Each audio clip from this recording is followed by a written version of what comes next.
안녕하세요. 횡성을 변화시키는 시민연대 정책 중에서 오늘은 장애인의 인권에 대해서 김영덕 선생님을 모시고 인터뷰를 진행하겠습니다. 김영덕 선생님은 다리 지체 장애를 겪고 계시고 저희 시민연대 장애인분과 대표를 맡고 계십니다. 우리 김영덕 선생님 인사 말씀 부탁드리겠습니다. 횡성 주민 김영덕입니다.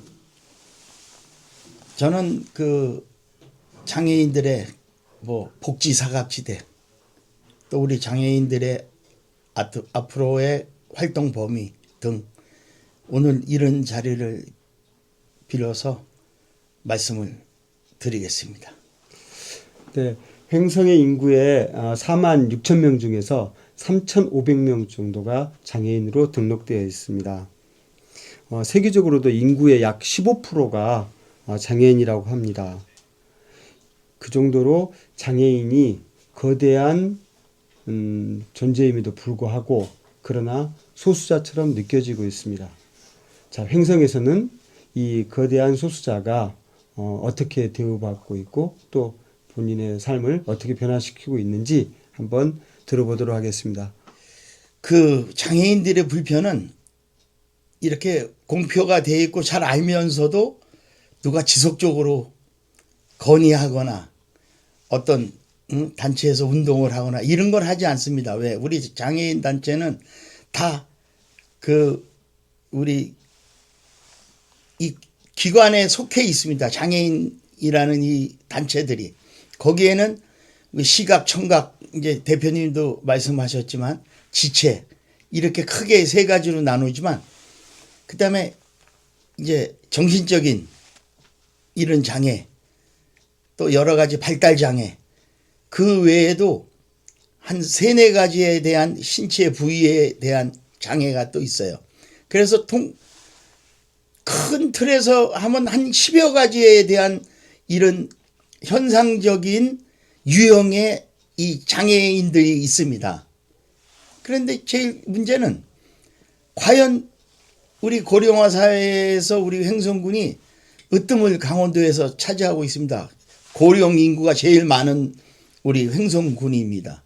그러면 나이가 90이 된 분들이 과연 그분들이 물론 활동을 잘 하시는 분도 계시지만 대다수 7, 80%의 90이 넘은 고령인 할머니, 할아버지들이 이분들은 장애인으로 취급을 해줘야 됩니다.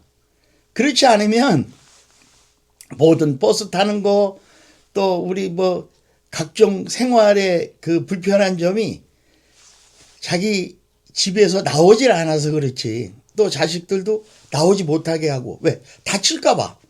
그래서 고령화 사회인 우리 횡성군에서 제일 안타까운 게 장애인 정책에 고령화 사회에 있는 우리 고령인 이 남녀 할아버지 할머니들이 분명히 포함이 돼야 된다.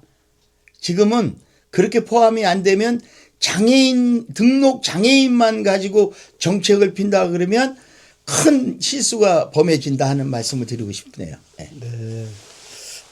그렇다면은 이제 횡성군이 바꿔야 될 그런 정책 그리고 또 아까 이제 장애 친화 도시를 말씀하셨으니까 네.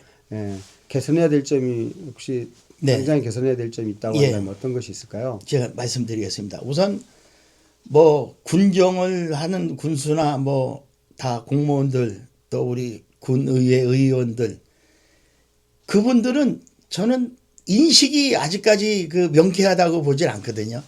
물론 그분들이 장애인은 아니니까 어떻게 장애인만큼 인식이 있겠습니까? 그건 아닌데 그러나 보편적인 이 사회 전반에 나온 인식을 생각한다면 우리 횡성군의회가 진짜 노력을 많이 해야 된다. 왜? 그분들은 저희를 국민을 대신해서 대의 정치를 하는 분들인데 국민의 얘기를 안 들어요.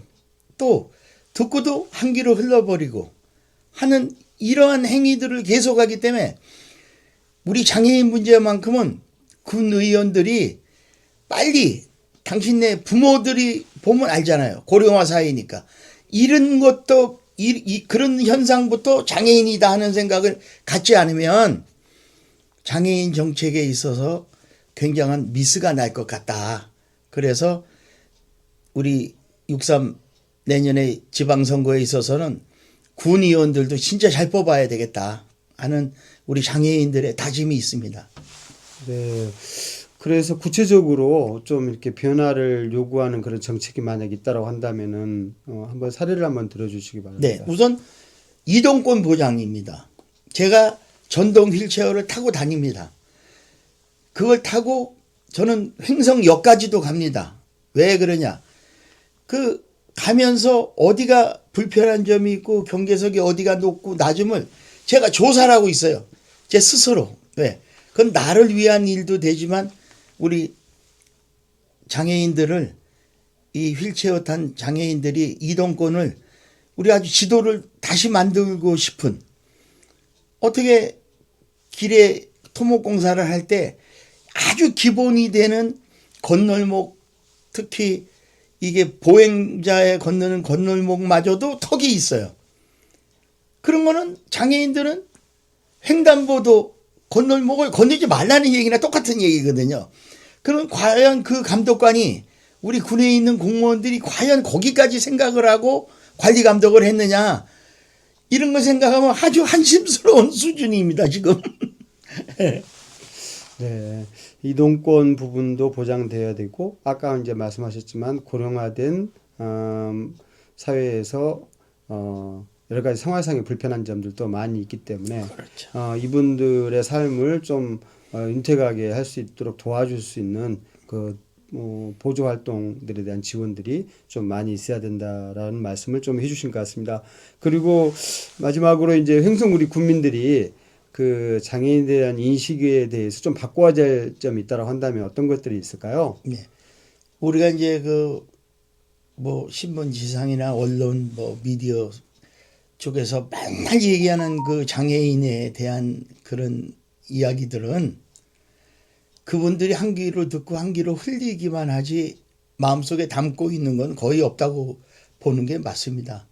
그러나 이 고령화 사회에 있어서 본인이 일상적인 행위, 걷고 어딜 가고 또 말을 하고 눈으로 보고 듣고 하는 일상적인 생활을 이 고령화 사회에서는 그게 안 되는 시점이 딱 오면 그게 바로 장애예요.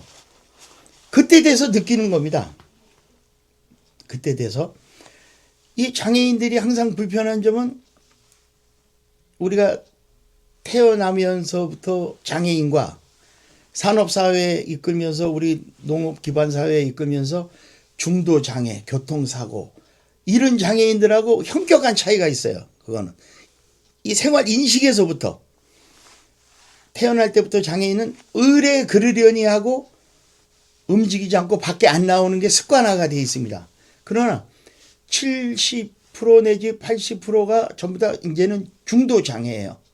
지금 말씀하셨지만 우리가 시각, 청각 장애인들은 점점 또 우리 지체 쪽에서는 소아마비 그 프로테지가 점점 줄어요. 이게 의학도 발달이 됐지만 그런 장애인들은 이제 거의 뭐 한 10% 내외도 안 되는 그런데 산업사회에 있어서 중도의 산재사고나 교통사고나 뭐 이런 사고에 의해서 나는 장애인들은 그 사람들은 평상시에 똑바로 생활을 하다가 갑자기 장애가 된 거 아닙니까? 그분들의 그 상황 인식이나 이런 거는 아주 하늘로 찌르죠. 감당이 안 됩니다. 낙심해서 우리나라가 뭐 노인 자살률이 세계 10년째 1위를 하고 있는데 버금가요. 그분들이 생활할 수 있도록 그분들은 일을 하던 사람들이거든요. 그러니까 일자리도 좀 마련해주고 해야 되는데 지금 태어날 때부터 장애인들이 일자리는 이제 많이 차지하고 또 중도 장애인들은 중간에 장애를 입었기 때문에 그런 루트를 아는 게 별로 없어요. 그러다 보니까 실제는 일을 그 사람들이 더 잘하는데 또 기술의 노하우도 있고 현장에서 일을 하던 사람들 아닙니까? 모든 생각이나 모든 인식 자체가 고도화되어 있는 분들이에요. 이분들이 항상 일할 수 있는 그런 우리 생활 패턴으로 우리 군정은 바꿔줘야 된다. 응?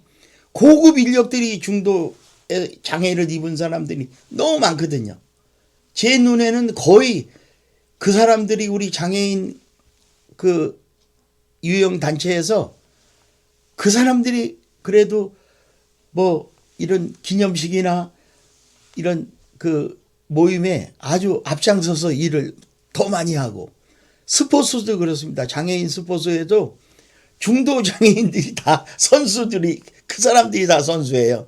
예. 그 현실을 우리 횡성 시민연대가 이 군정에 노크를 해서 항상 가깝게 주민과 가까운 이런 장애인 행정을 앞으로 피기를 내가 기대하고 있죠.